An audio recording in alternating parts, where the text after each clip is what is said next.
Hello, everyone. My name is Andrea DeMarco, and I'm the Associate Director of Alumni Relations at Teachers College.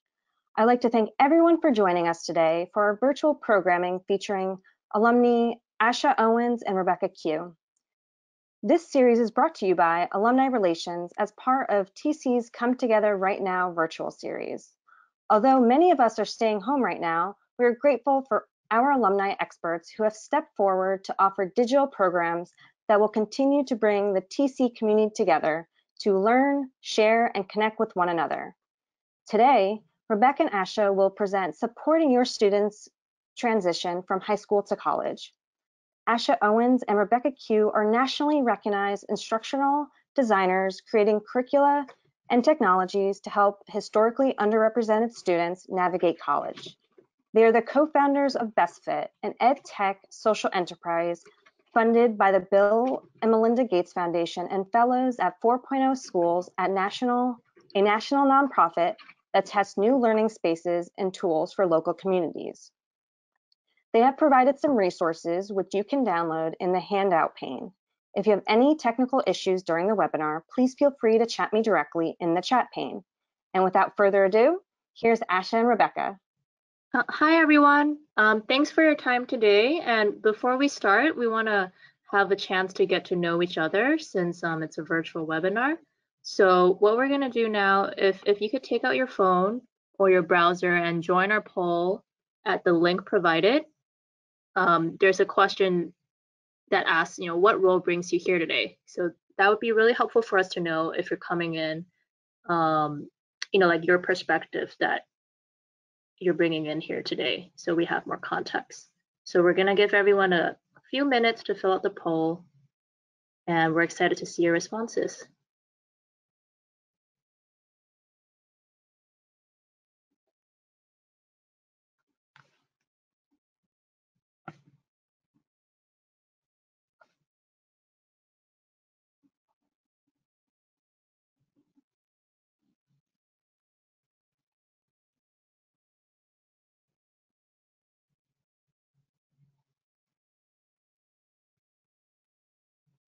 Okay, so this is cool. We're seeing a word cloud starting to form. And it seems like we have a good mix of parents, counselors, nonprofit advisors, but also higher ed administrators.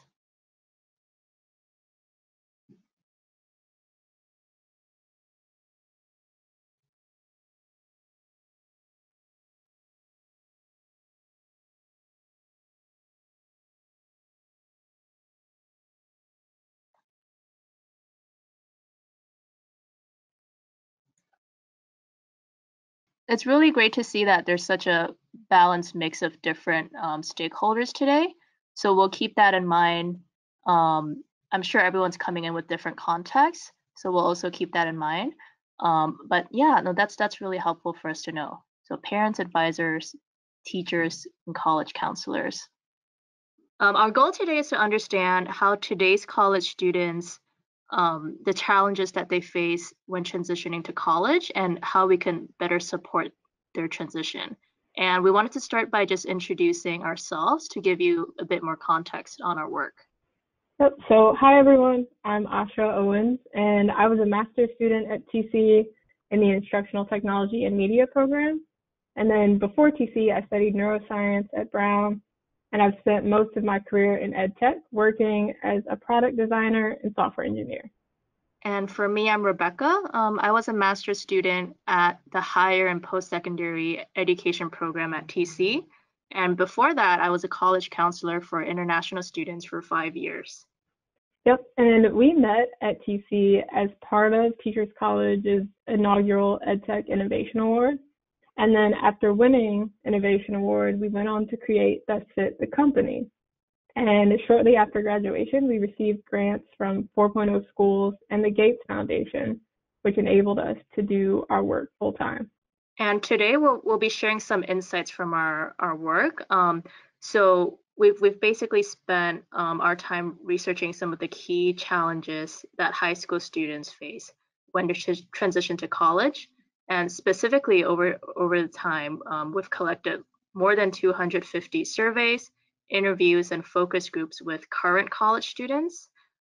And some of the insights that we share today also come from having led college success workshops with high school students in New York City, many of whom are low-income, first generation, and students from underrepresented populations. Yep, and what we share today is also rooted in our own personal experiences. So we both chose our colleges without ever stepping foot on campus. Personally, I relied on brochures and websites to make my decision, and I thought that if I showed up and did well, everything would just fall into place. As you might imagine, it didn't. And a big part of the problem was that on paper, I had everything I needed to be successful. But in reality, I really struggled to balance academics, part-time jobs, my health, and future career goals. And we want to begin this conversation by discussing more about the frameworks that are out there around how to think about student success. So for example, like theories that talk about what makes a student more or less likely to persist or drop out in college. And a lot of our starting point is based on Tinto's institutional departure model. So this is perhaps the most cited and influential theory of student retention. And he states that students are more likely to persist if they're integrated into both an institution's academic, but also social systems. And academic systems could include formal ones, such as their academic performance in college, but also one's integration into the intellectual life of campus. And social systems, it includes anything from like extracurricular activities, interaction with peers, as well as interactions with faculty and staff on campus. And this model basically says that, there are some major reasons why students drop out. It's because if they don't feel integrated into the academic and social environment. And at the same time, like while we share these insights, we want to acknowledge that there's no one size fits all model to helping a student succeed in college. And as you can see in this like identity wheel, each student brings their own unique experiences and identities into college. And we just want everyone here to keep in mind that identity is nuanced. So when we make a decision as a student, like a different part of our identity comes into play depending on the situation. And just to share a personal example, like when I grew up in Taiwan, I never viewed my race as a dominant part of my identity because it's a majority ethnic Chinese population. But this completely changed when I attended a predominantly white college in the US, and I began to place more importance on my identity as an Asian and how that impacted how I navigated college. And for today, for the college students that we interviewed, their responses to the main challenges that they face in college fall under these four categories, which are academic, social and cultural, financial, and physiological. Yep, so let's talk about the trends we saw in academics first. So like when it comes to academics, time management is by far the number one challenge for most students. And it really makes sense when you think about the fact that a lot of students are going from these extremely structured environments in high school to these almost completely unstructured environments in college, but with no tools to really manage that transition. And then to make things more complicated, many of these students also have to juggle various work and personal responsibilities outside of school. And what we've seen and what research has shown is that study time often becomes the first thing that students give up if they're short on time. And this becomes a huge concern because the time that students devote to a course is directly correlated to their academic performance in that course.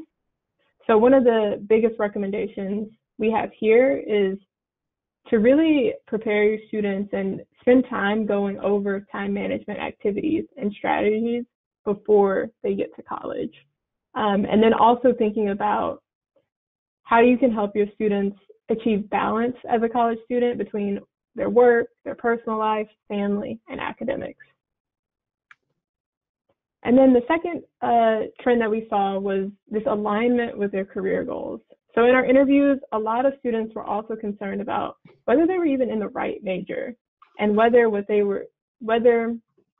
the subject they were studying actually prepared them for the workforce. And we found that Gen Z is overall more pragmatic about the return on investment they expect from college. And many of the students we've talked to who were working at the same time really questioned whether their coursework was relevant to their future career goals.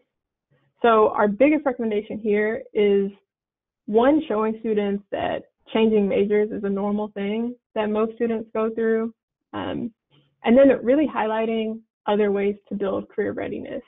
So thinking about their work study job and also pursuing internships in their field of interest early on. And then the third piece under academics was imposter syndrome. It's another big challenge we wanted to highlight, especially for students from historically underrepresented populations.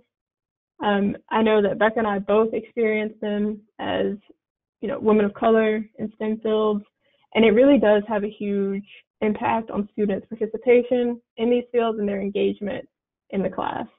So our recommendation is to start discussing these things ahead of time and really normalize asking for help, whether it be tutoring, advising, or just someone to talk to about what they're dealing with.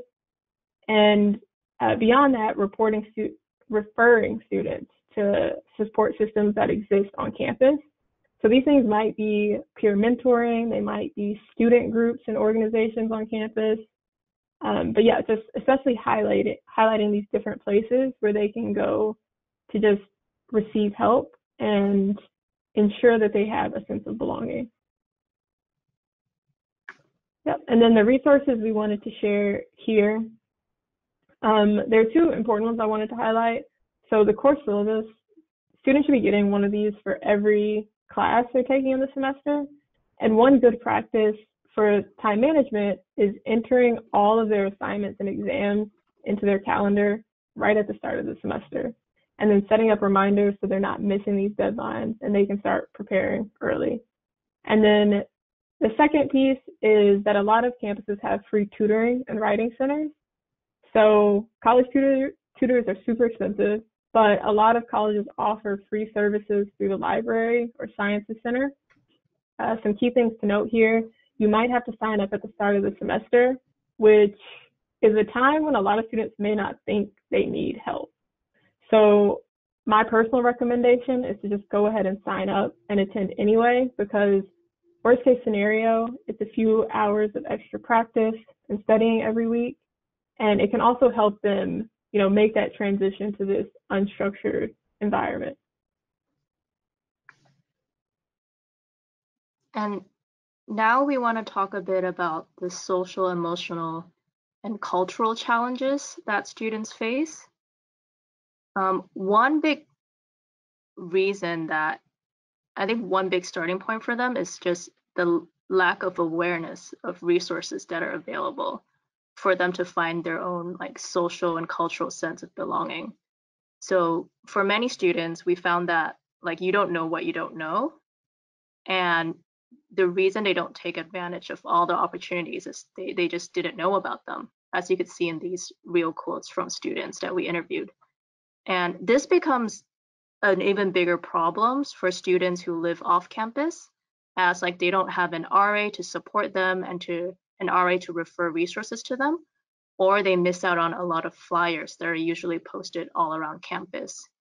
So one way to address this earlier would be, nowadays a lot of students find out about resources on social media. So, kind of encouraging them to be aware of the clubs or the social media accounts of student organizations or campus life, student life, and making sure that where they're following these accounts in a way where information reaches them where they are, instead of them having to be on campus to see that it exists. And another challenge that came up in our interviews was, quite a few students experienced new definitions of diversity for the first time. So in this quote on the slide, one student talks about attending a private college and everyone on the surface seems racially diverse, but actually he realized within the first year that it's not a social economically diverse campus. So as a result, he felt marginalized from social life on campus. And students might also experience the overlapping effects of their different social and political identities for the first time. So for example, an upper middle class student of color who's also a legacy student would experience college differently and have different barriers from a first generation low income student of color. And some recommendations we have here is to, have that discussion about diversity early on before you start college. Like what does diversity mean beyond visible markers such as like ethnicity, race, which is, I would argue to say, I'm not sure how visible they are as well. And also empowering students to find their own support systems in college, as well as giving them the tools early on to engage with like either highly diverse environments or less diverse environments. So we say less diverse because for a lot of New York City students that we work with, going like upstate or out of state might be their first time in a less diverse environment, and they'll need the tools to navigate those as well. And here are some resources your student should definitely know about in terms of how to find a support system on campus. So in particular, we found that more colleges are creating living learning communities. So that might be something interesting for your student to know about.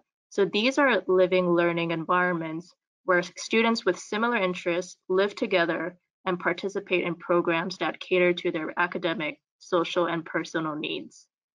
Additionally, one thing I really want to highlight, especially from my background as an international student, would be many students don't know that they can get mental health support for free on campus, especially students who come from cultures where you don't even think about seeking help for your mental health. And colleges are starting to invest more in mental health services as they've seen, huge demand for it in recent years. And they usually provide a number of free consultations for students before they refer them to a longer term service provider. So now we'll get into some of the financial trends. And the first one is the true cost of college. And one thing that we've seen here, in our own experiences and with the students we've talked to is that a lot of students have this perception about schools who meet fully demonstrated needs. And then when they get on campus, they realize that schools that meet full need don't truly meet full need. So they're struggling to manage expenses with things like books or, lab supplies, and even just having a social life off campus.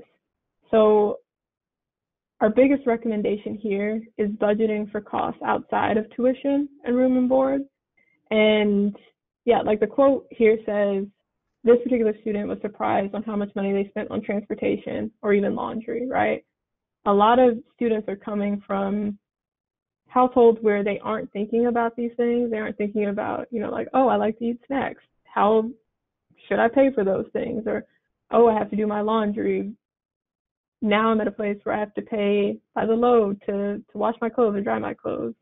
And really, the recommendation here is really getting them to think about all the things that go into managing your day-to-day life as an adult, and then budgeting to account for those things.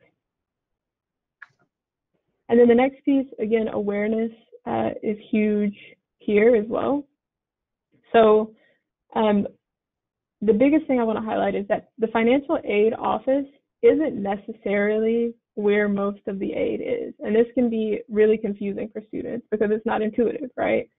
During the entire college application and decision process, the financial aid office is who they're communicating with. But a lot of different grants and aid might be through a dean's office or through career services or student life or student success. And there's no single point in the institution where you can view all these things. So they really have to be diligent about exploring the different offices and exploring the website to find some of the opportunities that are out there. So our recommendation here is to help your student create a comprehensive map of where financial aid can come from, as well as the different financial resources that are available on campus. And then the last piece is just navigating the financial aid office, which can be extremely tough. And this is a really important area where counselors, advisors, and parents can help, because it's really easy to accept the first offer as the final offer. But if it's not enough aid, we really want to encourage students and their families to think about appealing those decisions. In the past, we've seen that students who have competing offers from multiple schools can sometimes use those to negotiate. So it's something worth trying, because worst case scenario, you get a no and you're left with the original aid package, but best case scenario, you get more of the help that you need. So the recommendation there is, one, assisting students with this process, especially in the first year, and then helping them engage in activities that build self-advocacy skills so that they can then take on that work in later years. And then the resources we want to share here, I definitely want to highlight work study. So a lot of students get work study as a part of their financial aid package, and we really just want to recommend that students are looking for work study positions that are relevant to their career goals and interests whenever possible. So for example, for me, when I had a work study position at Brown, I worked at the Providence Children's Museum. And then at TC, I worked as like a web developer within the mathematics, science, and technology department. And then the second thing I want to highlight is emergency grants, which will be an even bigger source of funding for students going forward in light of everything that's happening with COVID-19. And you and your students should definitely know about them. So one of the biggest announcements lately was that the federal government is releasing around $14 billion in grants that will be distributed to colleges and universities to deal with students' unmet needs because of COVID. So definitely encourage you to look more into that, and keep in mind that not every student will be eligible, but there are a lot of updates coming out each day and each week. So definitely encourage you all to stay in tune with those developments. And we want to spend some time highlighting physiological challenges for college students, since this is an area that isn't really discussed enough in college success workshops.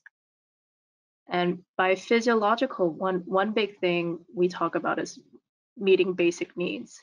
So a national report found that 48% of college students face some level of food insecurity in the last month, which meant they struggled to access enough affordable and nutritious food.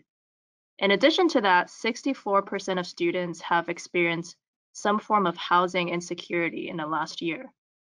And in our interviews, we found that basic needs insecurity was a challenge among the students, especially for those that moved off campus or were off meal plan. Like, they were used to depending on the college for their housing and food needs, but now they were struggling financially to like really have a balanced diet, or even just accessing meals in general. And another important challenge for students seeking support, especially when it comes to basic needs, is really like the stigma and mental burden that comes with asking for help. So many students that we talked to, they told us that they don't want to out themselves as someone who's struggling to find food, or out themselves as someone who's experiencing substance abuse, or they're concerned that getting help means you're going to have something on your record. that will stay there forever.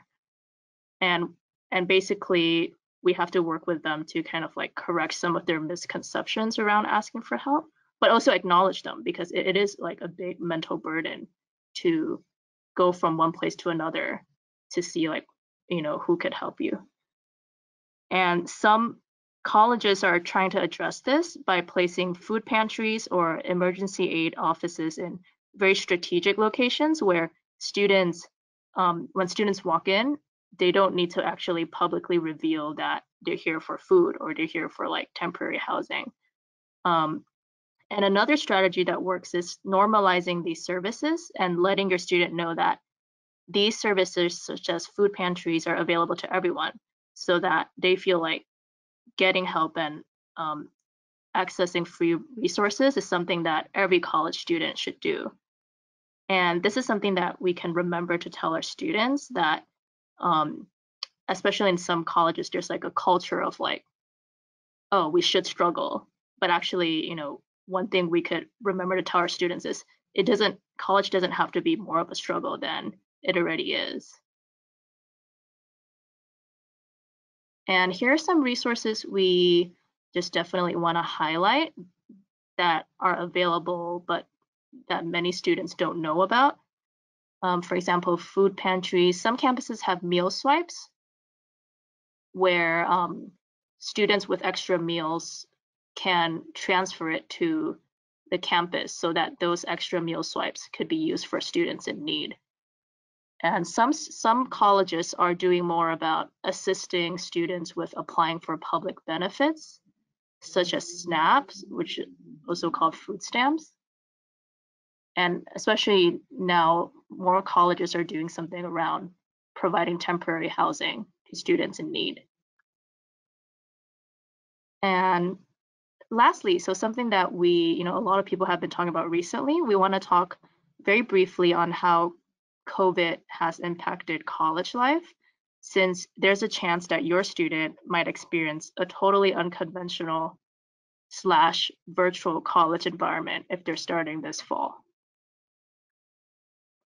And what we've really seen, and this is from, just to contextualize it, this is from us talking to students and student life officers on the ground. What we've really seen during this time is COVID has widened the gap between students who have existing social safety nets and students who don't.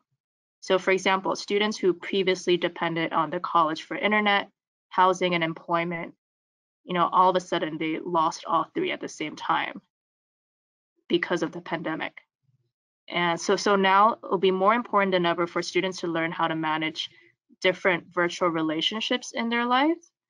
For example, not just for classes, but also for work if they kept their work position and they were able to work remotely, but also in study groups and peer groups. And one thing we notice is it might be harder to ask for help if the college doesn't necessarily have a virtual advising in place, because rather than just walk into an office or go into a roommate's room or go to a booth or a resource fair, they need to find new ways of asking for help virtually. So some of our recommendations for how to prepare, I think the first step is making sure your student has equitable access to a productive learning environment. So this will be more important as we go into from summer to the fall, because what we're hearing on the ground from students is for the ones with no Wi-Fi at home, they have to think about where else can I go to find Wi-Fi, and not just Wi-Fi, like having the device itself. A lot of students we talk to are doing a lot of their college coursework on their phone because the only source of Wi-Fi is their phone. And in general, students are faced with just a lot of cognitive overload, just facing constant stream of information online all the time. And we need to recognize this and help them build remote study habits early on. So if you look at the handout that we shared, there's some really useful links for activities or worksheets to get students started on how do I prepare for a virtual learning environment? What are office hours, and how do I do it online? So we recommend you to take a look at those links that we shared. Yep, and then the final resource we want to leave you with is this. In March, we launched a free resource portal for students displaced by COVID-19, and we're constantly updating it, and we've designed it so students can tailor their search to what they need most, whether it be food, healthcare, phone and internet, financial assistance, or any other basic needs. So we encourage them to look there for new resources that are being developed each week, or new offers from nonprofits, corporations, specifically for college students. Oh, yeah. So we just wanted to share those broad trends so far, but we understand that every student has different contexts. So we can leave it, Alyssa and Andrea, we can leave it to Q&A. Great. Thank you so much, Rebecca and Asha, for providing so many resources for children and students in their transition to college, especially during this pandemic.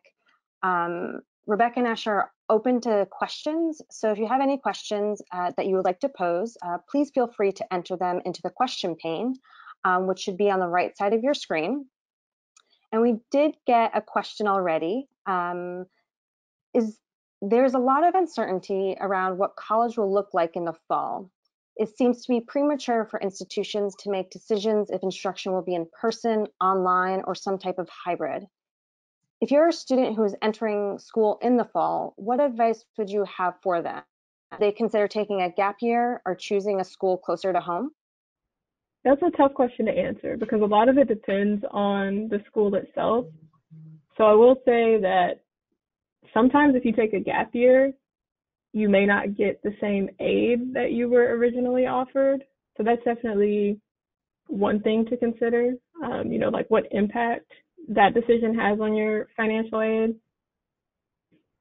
Yeah, for me, I think the other piece is really thinking about how you build those relationships in a digital environment. Where you're not sitting next to people and seeing them as you walk around campus. How do you connect with people in your courses to make sure you can ask questions if you need help, or get the notes if you missed the class? Is a big open question. And I don't know, Becca, do you have anything you want to add? Yeah, I definitely think more students will consider going to college closer to home.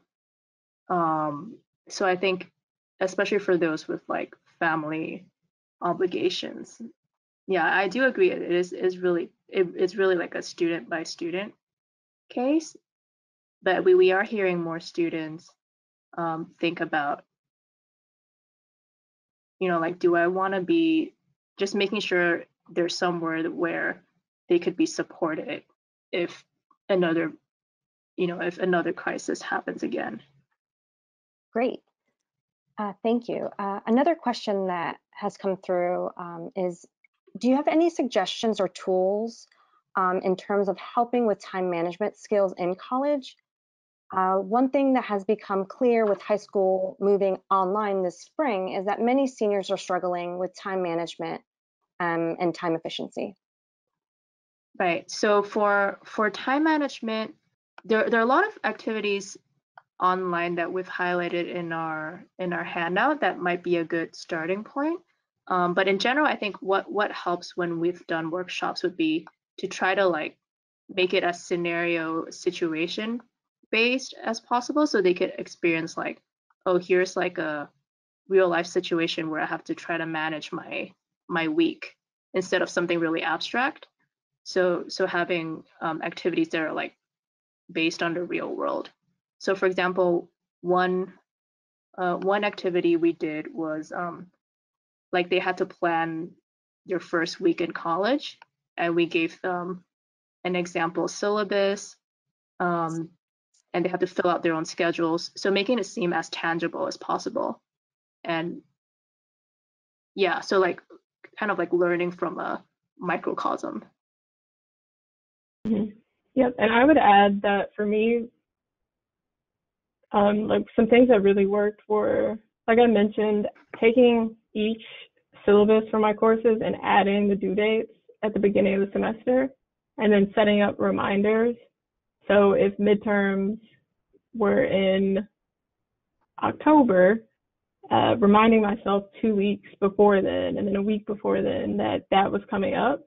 And then I think the other biggest part of that transition for me was looking at all of my assignments, because they're very different in nature than high school, right? Like a lot of them are larger projects that count for a larger percentage of your grade. So it was really important for me to break down those assignments into smaller tasks and then set these sort of intermediate deadlines for myself, to make them feel manageable. A lot of times I still ended up procrastinating, but that did help. And then also using tools like project management tools or to-do list tools to help me think about how I'm spending my time each day. Mm-hmm. Yeah, totally. And one thing I just remembered that I also did was, yeah, I think making full use of your calendar is really important. Like aside from deadlines, like blocking out when you actually work on one thing, just mentally it helps, because you know that during these 2 hours on your calendar, you'll just do that one project versus like doing 5 different things at once. Yeah, and I think the final thing I would add is the space that they're working in. So for me, I learned pretty quickly that I could not work in my room. I had to leave and actually go to the library. And then if I was in the library, I couldn't be with people that I would talk to. I would have to be on like the silent floor.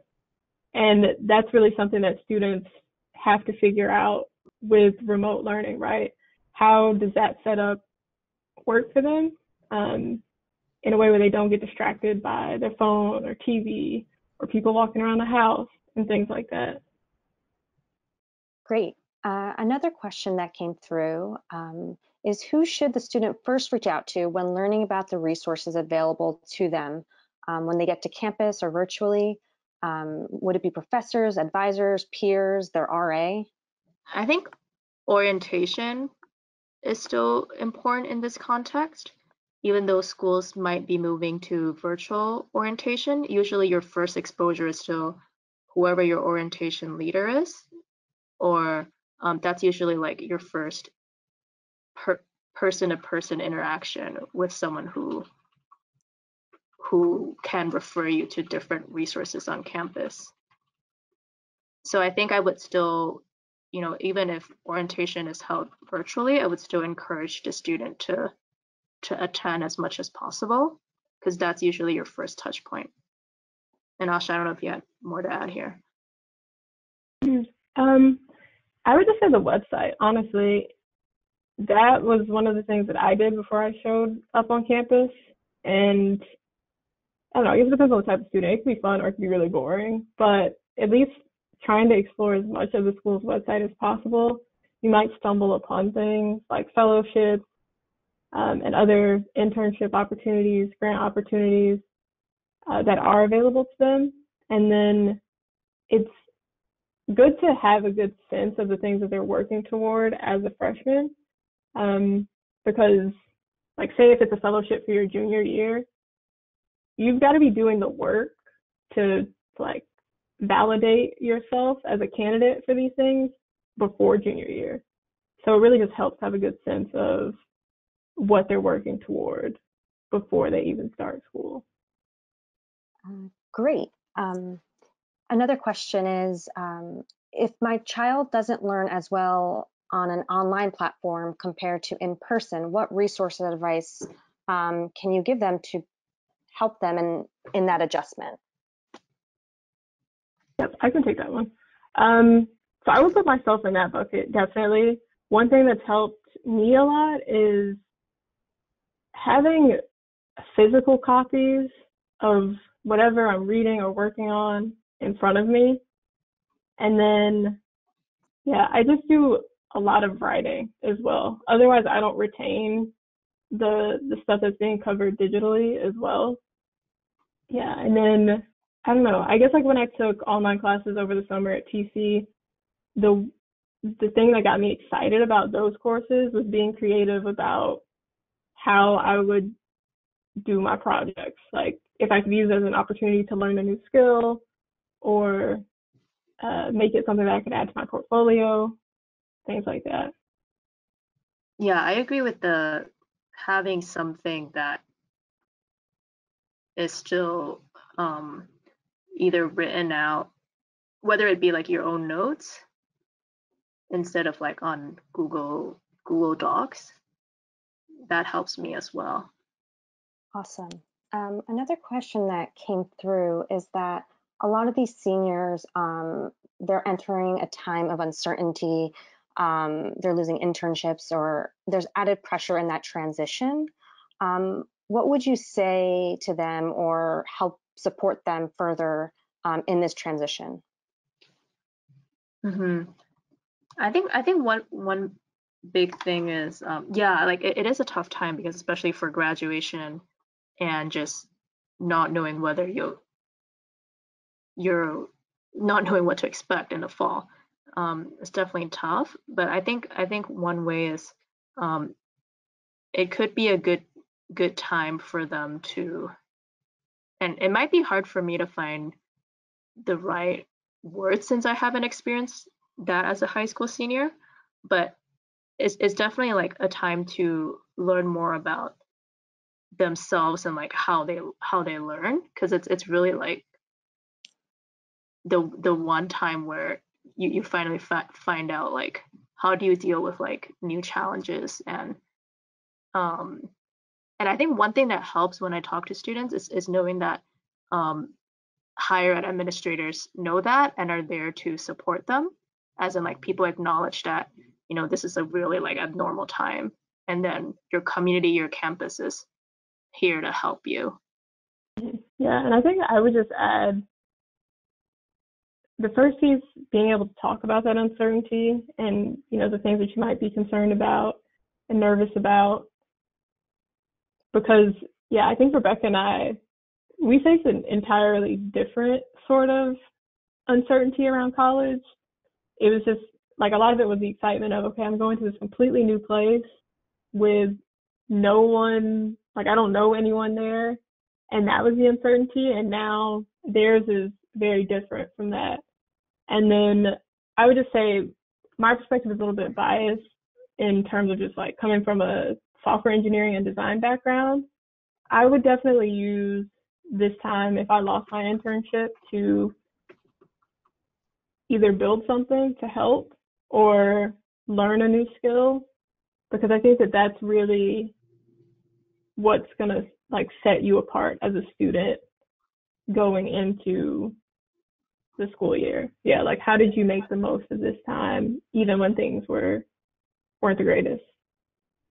Great. Another question that was posed, how do you talk to parents who want their student to go to college, but the student maybe doesn't necessarily want to go at this time?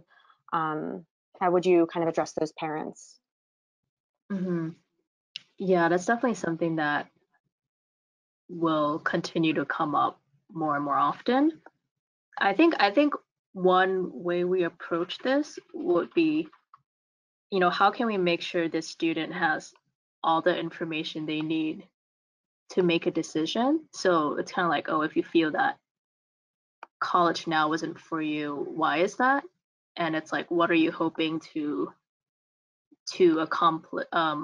Maybe not accomplish, but what are you hoping? Like, how would you compare like a gap year experience to a college experience, and making sure that they have all the information they need to make that decision and be able to say like, I have all the facts I need to make that decision.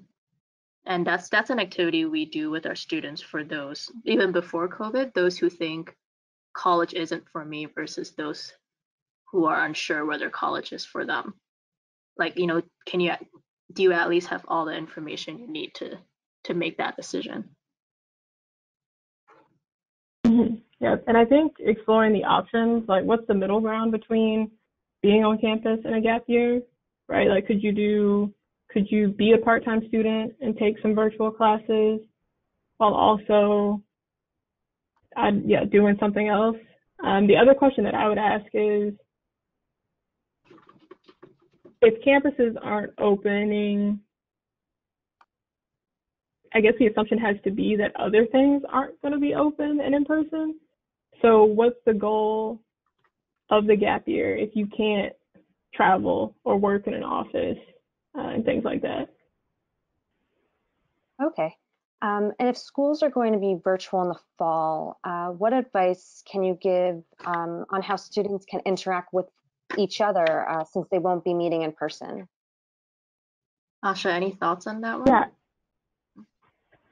Yeah. I mean, that one's harder because I guess it kind of relies on if in their virtual classes they can see who's also there. I know that when I was in school, we had Facebook groups. I don't know if that's still a thing that students do. But before we got to campus, that was how we really got to know the other people that were in our class. So yeah, using social media, Facebook groups to reach out to people and connect with people, and then using tools like Zoom or Google Meet to meet virtually. Yeah. Yeah. One thought I had was like, I think colleges have to reimagine what RAs look like in the virtual age, because it used to be if you were living on campus, your RA would be that first peer like mentor that would kind of guide you. But what does that look like in the virtual age? Yeah. Yeah. And then student groups, because we've seen with a lot of the students we work with, their student groups are actually still meeting or trying to create solutions to the problems they and other students are facing. So joining those organizations and trying to get involved would definitely be a good way to meet a smaller group of people with similar interests. Okay, and if school's going to be virtual in the fall, and let's say a student has responsibilities at home, let's say taking care of a sibling or a grandparent, how do you suggest they balance those home responsibilities with their schoolwork um, and other responsibilities that they may have? Yeah, no, that's definitely a really good and important point. Um, for me, like especially I come from a culture where like family, you have to take care of your family first, and I think letting that expectation be known to, if there's an advisor or someone at college where you could kind of share this to, just to know on their side, or in this case, it might be like a course instructor. But at the same time, communicating with your family about. Someone gave me advice once where like we all make to-do lists, but we should also make like what not to do lists. Like for example, like from 9 p.m. to 9 a.m. to 12 p.m. I will not do like let's say like I will not do like family related stuff, but I will allocate another time for it. So just making it clear when are you going to do family responsibilities and when are you going to do other things, hopefully is a start. Yep. And I think that it also requires some coordinating just like as a family unit around like what that new system looks like, since students are moving from high school to college, right? Their courses are going to be more difficult. They have to devote more time to studying. So they may not be able to devote the same number of hours to caring for their loved ones. Yeah, and I guess it's just like as a group and as a team, everyone has to think about how that shift happens. And, if some people are working 9 to 5, okay, does the student then help during that time? But then they get to focus on school at night. But then again, they might have classes at a set time during the day. So it really requires a team effort in like coordinating how everyone is cared for in the way they need. Okay, and then this came in from a student. So if a student is given an assignment, homework task or test that requires specific equipment that maybe they don't have access to, what advice do you have for the student to kind of talk to the professor about those gaps? Yeah, I would definitely send an email, just explaining the situation briefly and saying that you don't have the technology or the software. And then as a second step, I would also look at the library's website, or it depends on the school. It might have a different name, but it would be either like the information services or information technology department, because a lot of them will have critical software available for free to students. And then, yeah, I'm not sure how it would work in the age of COVID, but a lot of schools do also have loaner equipment, like laptops, cameras, and things like that for students to use. But I'm not sure if that the same is true if campus is closed. Well, thank you so much, Rebecca and Asha, for taking the time to share your expertise with the TC community. TC is planning more digital events in the near future, so please stay tuned to emails from TC, Alumni Relations, and our social media channels. You'll be receiving a link to this video recording and handout in a follow-up email.